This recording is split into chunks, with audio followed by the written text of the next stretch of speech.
Well, in the last 6 games since we had a show, the Stars did manage to win, and it was arguably their most important win of the year, showcasing their future home up in Evanston. Other than that, though, it feels like everybody's just about ready to fast forward to next season. Sandra Herrera and I are going to talk about the state of the Stars next on CHGO Stars.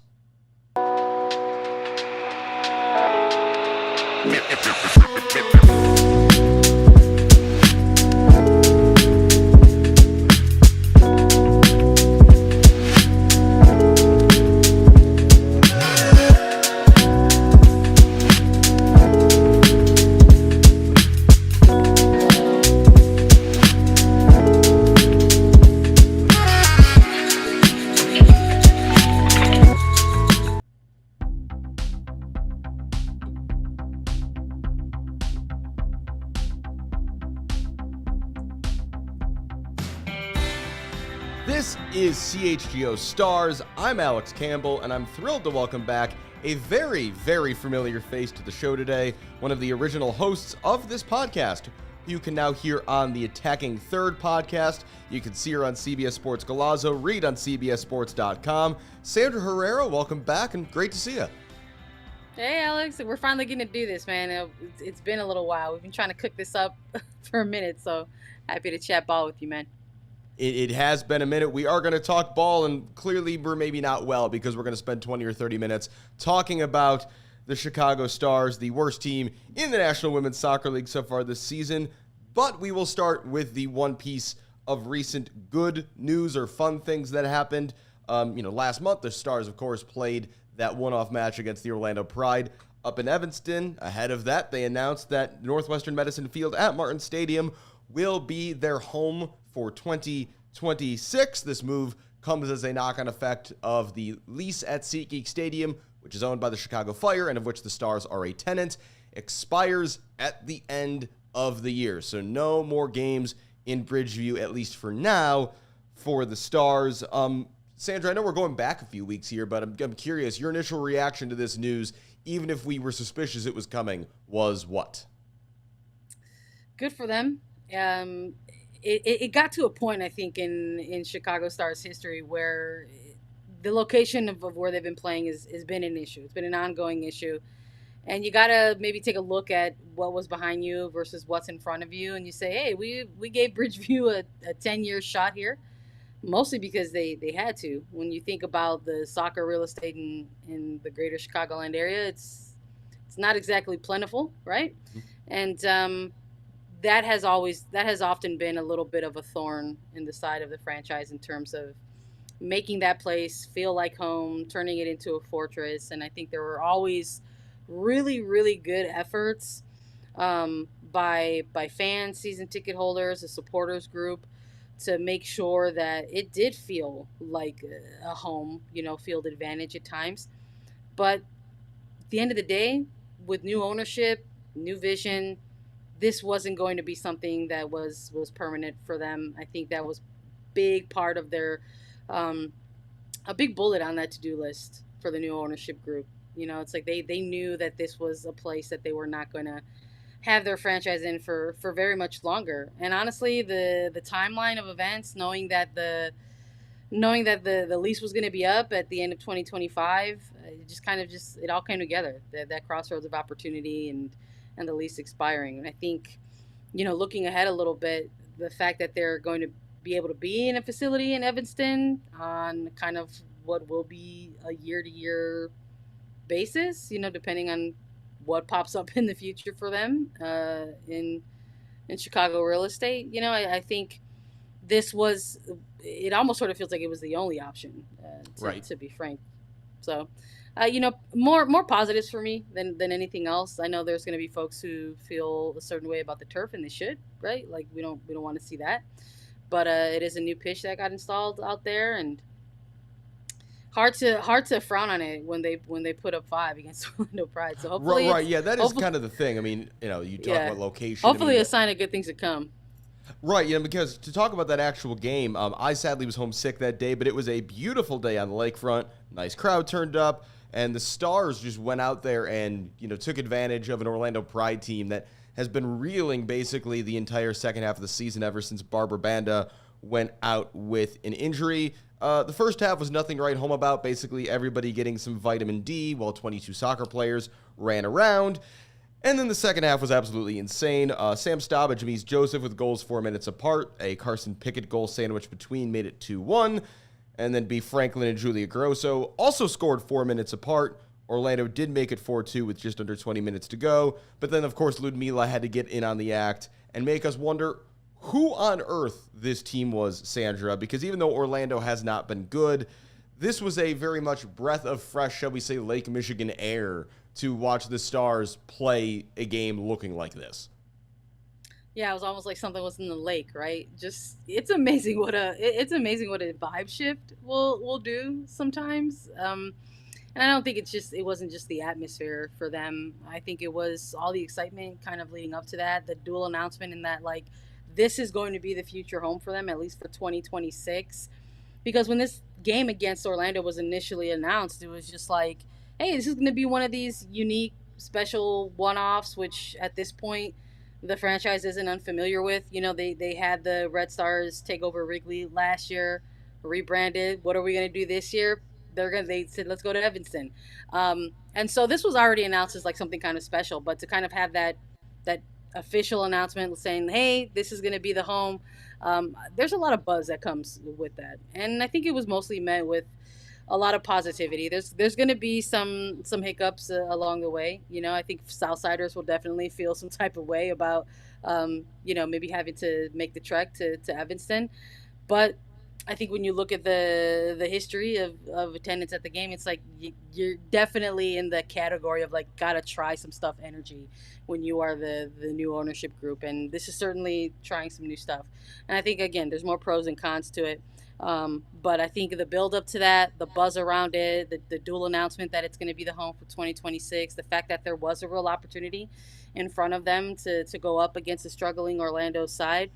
All those things were kind of coming together, and along with, welcoming in the kind of head coaching, change. So all of those things I think kind of play their role a little bit in a game like that. I don't think any of us predicted like a massive, drop in 5 goals on Orlando, but it was really nice to see that they were capable of it.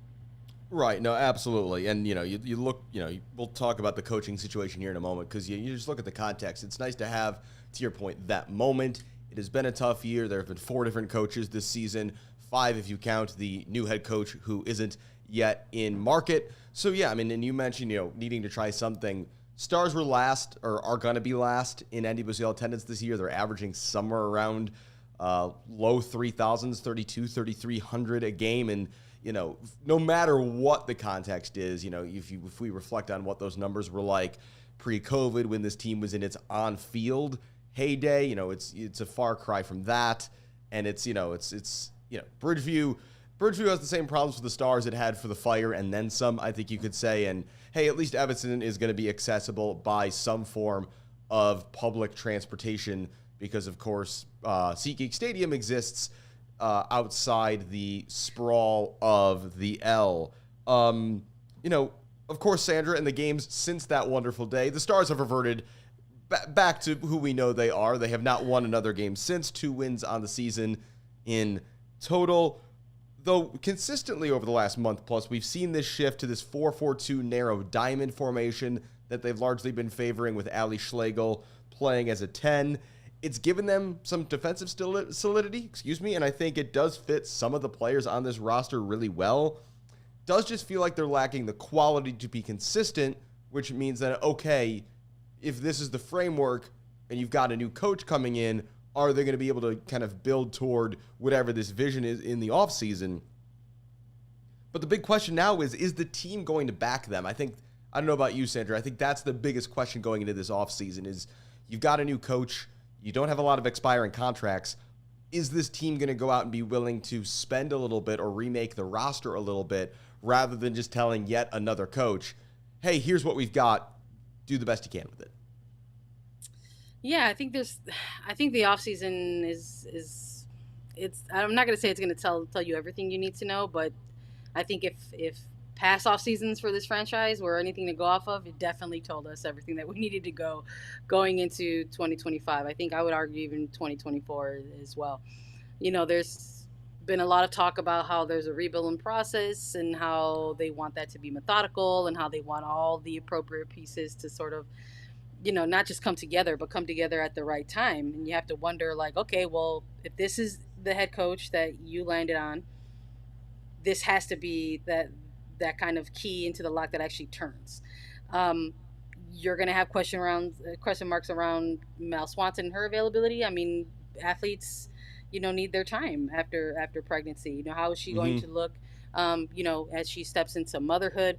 And what are some of these players who are on contract years going to look like? Are they gonna have these like crazy kind of ball out seasons? I mean, we already know who Sam Staben is, what she's capable of, and they had that contract for her through 2026. I mean, Alyssa Nair is on her 1 year right now. Free agency is open. There could be negotiations that are ongoing right now that aren't really yet solidified. I mean, and who knows what she wants to do in the next trajectory of her career. Natalia Kuika is also someone that pops up. She's had a difficult season in terms of balancing club, country, and injury, obviously. But another one of those players that kind of gave a little bit of that hope, that kind of that energy, that new look energy for the Stars, where it was like, okay, so this is a franchise that can still go out there and land some talent. They took a look at the free agent market and they took one of arguably the better fullbacks at the time and got them to sign with Chicago. So that shows promise, right? And you can keep Sam Staub and get her on a contract and all that stuff. So what are they going to look like in 2026 is the biggest burning question for sure. But I think it also is going to depend on some of these principles that we have seen so far, from some of these games, where they went on that really long stretch of like not quite losing, but they weren't quite winning either.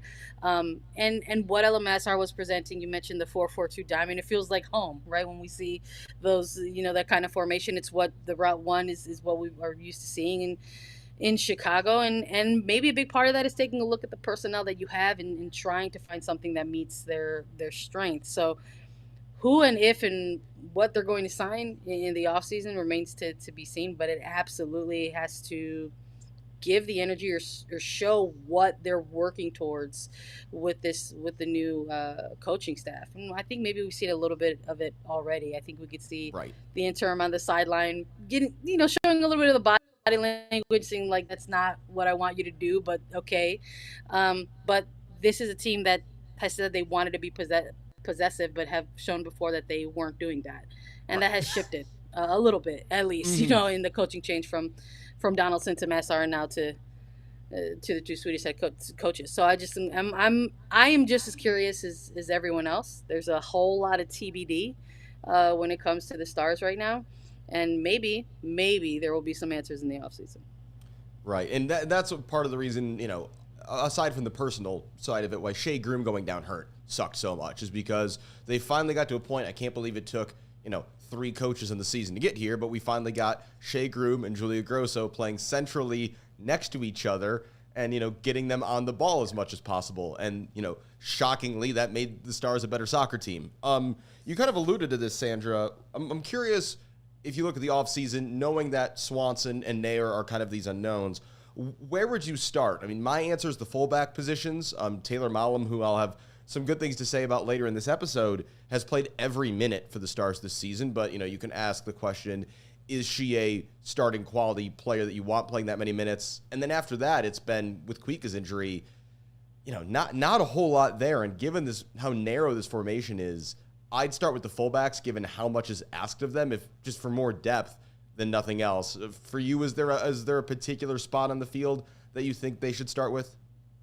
No, I think you're spot on. Anything that could add depth and width, I think, is something that they're going to need desperately. It's almost like a broken record, though. It's almost like we sort of felt this way before. I think whereas one point it's like, I think the pressing issue was like midfielders, but then I think over the course of this second half of the season, we got to see that they're more than capable. Like, we're watching Maitane kind of like coming into her own as well, and kind of help regulating things in that middle third. So it's like, okay, well, maybe multiple things can be true, right? Like the personnel, I think for some people was maybe questionable, but also like Lauren Donaldson was a lot of fun and a great guy, but maybe wasn't the coach getting the results that they wanted at that time. So here's all these things that are true at the same time. And now there's this coaching change, and now LMSR is like implementing some things, and we're seeing these players who supposedly were the players that they had performing well, right? That's something that we heard a lot out of Donaldson, like in some of his press conferences. And it turns out the shift and the break ended up helping them out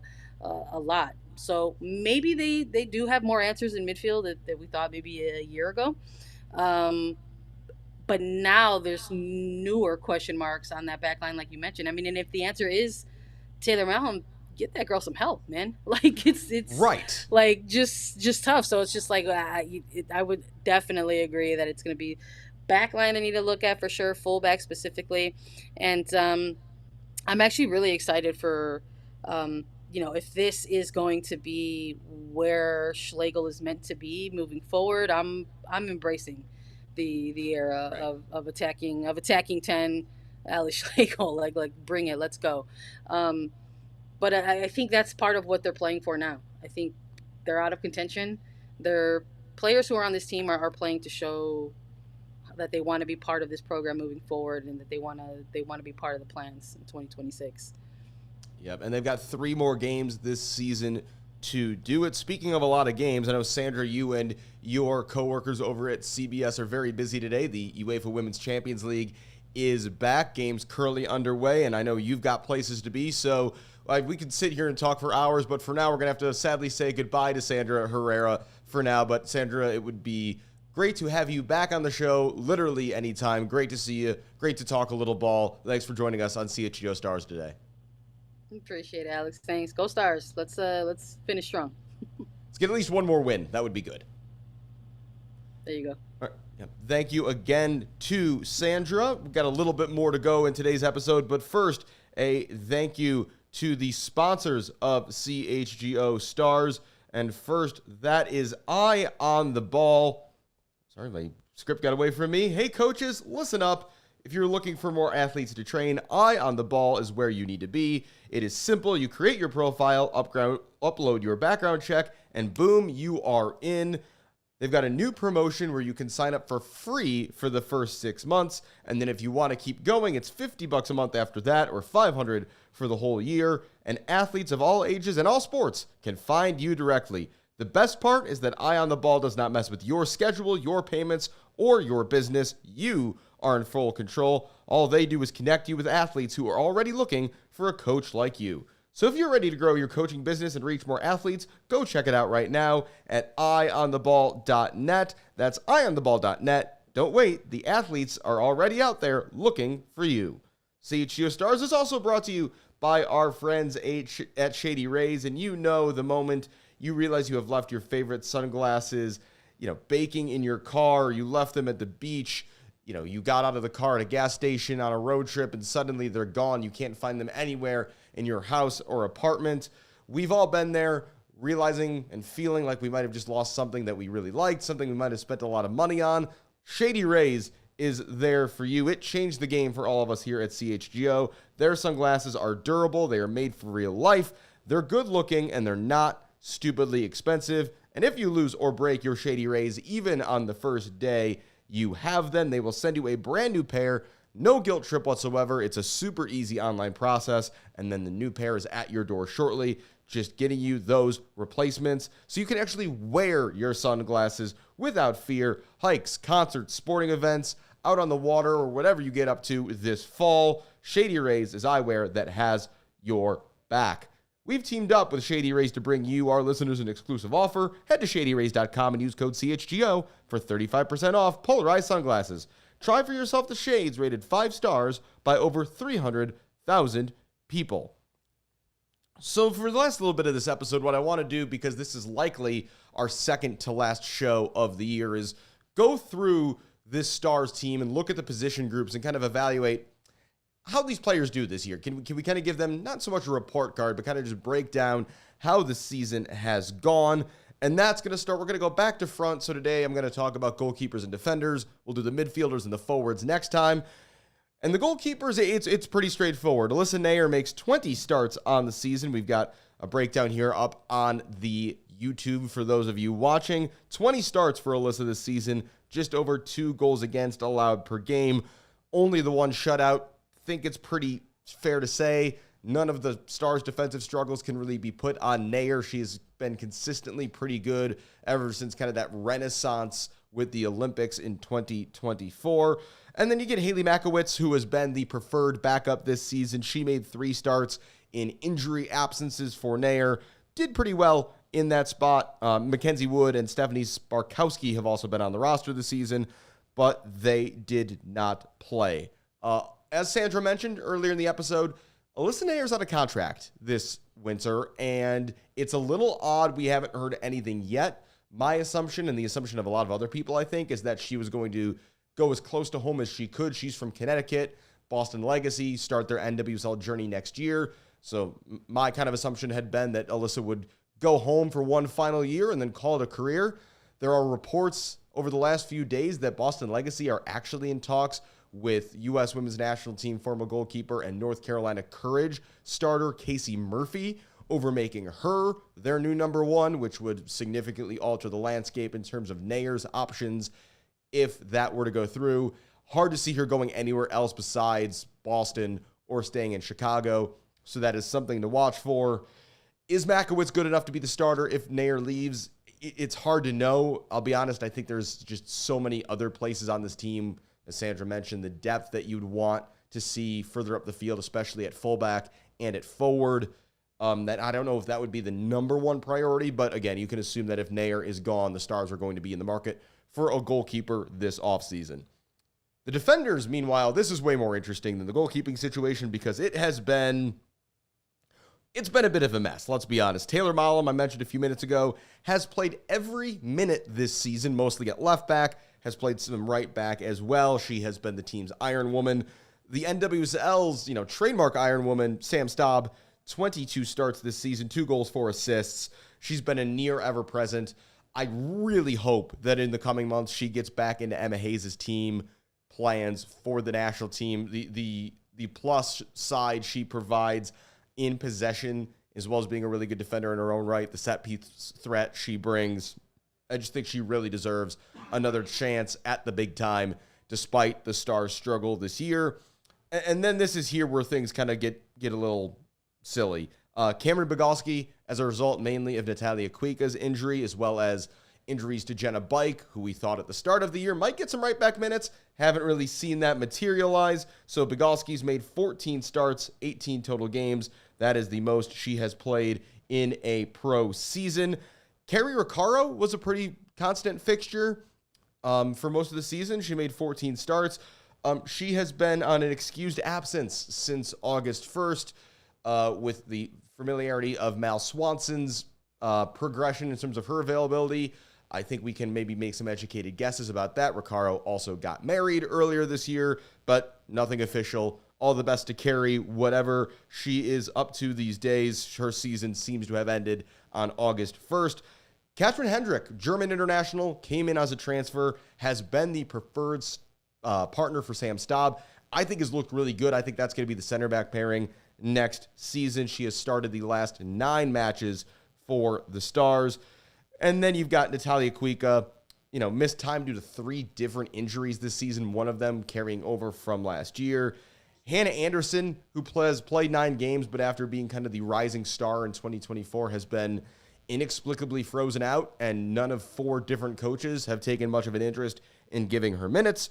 And then you have Sam Carey Angel, who also was signed in the summer, has not played as much of a role. She's been a depth option, mostly at left back, but with Mollum playing literally every minute, there is limited opportunity there. Mollum's kind of been the biggest surprise this season, so I think you're going to have to go out and look for a new starting right back, given that you can't rely on Kuika to be out there and be fit. So we just got to wait and see again. This team defensively has not been good enough this year. They just haven't been deep enough really anywhere on the field. We'll get into that more next time when we talk about midfielders and forwards. But again, it's got to be an offseason where a new coach, a new regime, a kind of restart to the rebuild has to get backing if you want to see it succeed. For now, though, a big thank you again to Sandra Herrera for taking her time out of her very busy day to talk with us for a bit. Thanks to Sean Anderson behind the scenes, running things on both CHGO Fire and CHGO Stars today. Again, planning on one more episode of CHGO Stars for the year. There's 3 games to go. Keep an eye out on all the relevant social media accounts for when that might be. Likely going to be shortly after that final game of the regular season, but we'll confirm once we know that for sure. As for right now, thank you so much to everybody for watching live on YouTube and everyone listening wherever you get your podcasts. I'm Alex Campbell saying so long for now, and I'll see you next time on CHGO Stars. We all silly like the mayor.